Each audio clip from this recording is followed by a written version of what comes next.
कोई vector quantity कभी किसी एंगल पे होता है तो हम उसको तोड़ते हैं।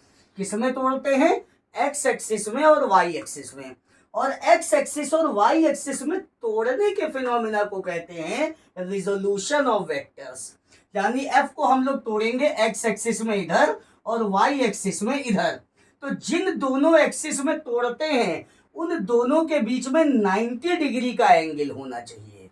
याद रखिएगा, जिसमें तोड़ेंगे उनके बीच में 90 डिग्री का एंगल होना चाहिए और दोनों के बीच में आना चाहिए ये वेक्टर क्वांटिटी। अब सपोज करिए कि वेक्टर एफ ऐसे है या फोर्स एफ ऐसे है, हमने एक्स एक्सिस में ऐसे तोड़ दिया, वाई में ऐसे तोड़ दिया, और हम कहेंगे देखो दोनों के बीच में 90 डिग्री का एंगल तो है, लेकिन क्या एफ दोनों के बीच में आ रहा है? नहीं आ रहा है। तो हमें ये जरूर देखना पड़ेगा कि जिस वेक्टर क्वांटिटी को हम लोग रिजोल्यूट कर रहे हैं वो दोनों कंपोनेंट के बीच में आना चाहिए और दोनों कंपोनेंट के बीच का एंगल होना चाहिए 90 डिग्री। अब बात करते हैं आगे की। ये वाला जो कंपोनेंट है जिधर एंगल बन रहा है, इस कंपोनेंट को हम लोग कहते हैं हॉरिजेंटल कंपोनेंट। और ये वाला जो कंपोनेंट है जिधर एंगल नहीं बन रहा है, इस कंपोनेंट को हम लोग कहते हैं वर्टिकल कंपोनेंट और रिप्रेजेंट करते हैं वी से। अब जरा समझते हैं हॉरिजेंटल और वर्टिकल कंपोनेंट की वैल्यू होगी कितनी। तो देखिए, अगर हम सिंपल वे में बात करें लॉ ऑफ पैरेललोग्राम और वेक्टर के हिसाब से, तो ये जो हॉरिजेंटल कंपोनेंट है ये बॉडी को आगे ले जाने की कोशिश कर रहा है, यानी फोर्स का एक कंपोनेंट इधर ले जाने की कोशिश कर रहा है बॉडी को और दूसरा कंपोनेंट ऊपर ले जाने की कोशिश कर रहा है। तो जो रिजल्टेंट फोर्स है वो ना इधर लग रहा है ना इधर लग रहा है, वो डायगोनली लग रहा है।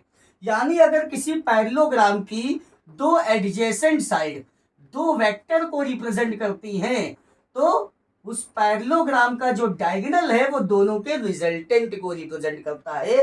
तो एफ जो है वो इन दोनों के रिजल्टेंट को यहाँ पे रिप्रेजेंट कर रहा है। अब जरा देखते हैं, सबसे पहले निकालने जा रहे हैं हॉरिजेंटल कंपोनेंट।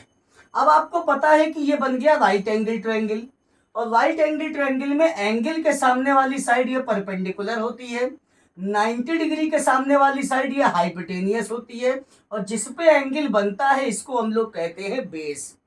तो यानी हॉरिजेंटल कंपोनेंट यानी हमें बेस निकालना है और हमें पता है हाइपोटेनियस यानी 90 डिग्री के सामने वाली साइड। तो बेस और हाइपोटेनियस में फॉर्मूला होता है कॉस थीटा का। तो कॉस थीटा का फॉर्मूला हो जाएगा बेस यानी एच अपॉन हाइपोटेनियस यानी एफ, यानी फोर्स जो हमको दिया हुआ है। अब हमें यही हॉरिजेंटल कंपोनेंट तो निकालना है, तो एच की वैल्यू कितनी हो जाएगी? F cos theta. Now H will be equal to the F cos theta. तो यानी ये हो गया हमारा हॉरिजेंटल कंपोनेंट। अब अगर हम बात करें वर्टिकल कंपोनेंट की, तो वर्टिकल कंपोनेंट इस वाली लाइन के देखिए पैरेलल है, तो हम इस वाली लाइन की वैल्यू को निकाल लेते हैं। देखिए कैसे निकालेंगे इसकी वैल्यू। तो थीटा के सामने वाला हमें परपेंडिकुलर निकालना है यानी वर्टिकल कंपोनेंट, और 90 डिग्री के सामने वाली साइड यानी हमें हाइपोटेनियस दिया है। तो परपेंडिकुलर और हाइपोटेनियस में रिलेशन होता है साइन थीटा का। Now sine theta will be equal to the perpendicular means it is parallel to the v upon hypotenuse means f। Now vertical component will be equal to the f sine theta. तो v की वैल्यू हो जाएगी students f sine theta. तो ये हमारा horizontal component हो गया f cos थीटा, और ये हो गया ये हॉरिजेंटल कंपोनेंट हो गया f cos थीटा, और ये हो गया vertical component f sin theta.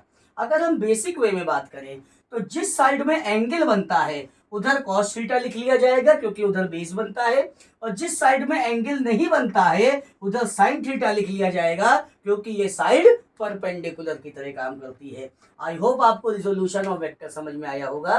कोई प्रॉब्लम हो तो कमेंट सेक्शन में आए। Thank you.